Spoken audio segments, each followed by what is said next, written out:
En el 109 aniversario de la Revolución Mexicana, se llevó a cabo una representación histórica en la plancha del Zócalo capitalino, en la que se ilustró desde la fundación de México Tenochtitlán, la llegada de Hernán Cortés, la colonia, las leyes de reforma, la reelección de Porfirio Díaz, hasta el estallido de la Revolución.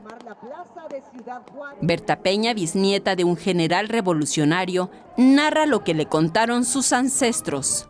Nada más me contaba mi abuela que estuvo en la Revolución y que llegaban allá a comer con ellos en el Estado de México, muchos señores a comer, todo el batallón y todos llegaban a comer ahí con él. Tenía muchas cucharas de plata y vajilla de China, y ahí llegaban a comer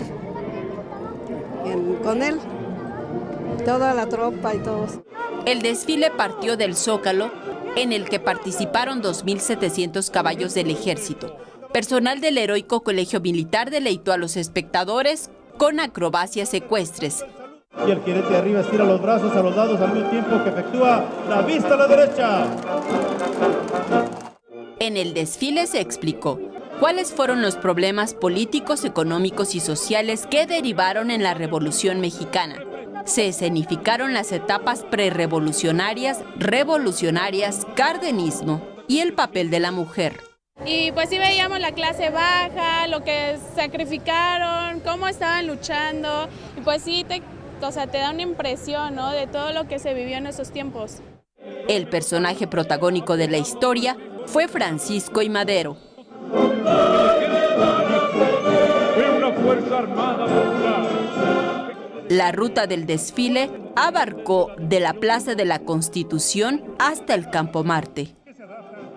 Fue mucha preparación la que tuvimos que realizar, aproximadamente un mes, el cual pues sí fue estar lejos de la familia, pero es muy gratificante ver que la familia viene a verlo a uno para disfrutar de este evento.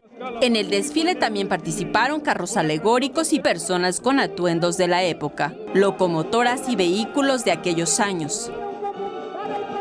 El presidente Andrés Manuel López Obrador, acompañado de su esposa Beatriz Gutiérrez Müller, encabezó desde el balcón central del Palacio Nacional el primer desfile de la Revolución Mexicana como jefe de Estado.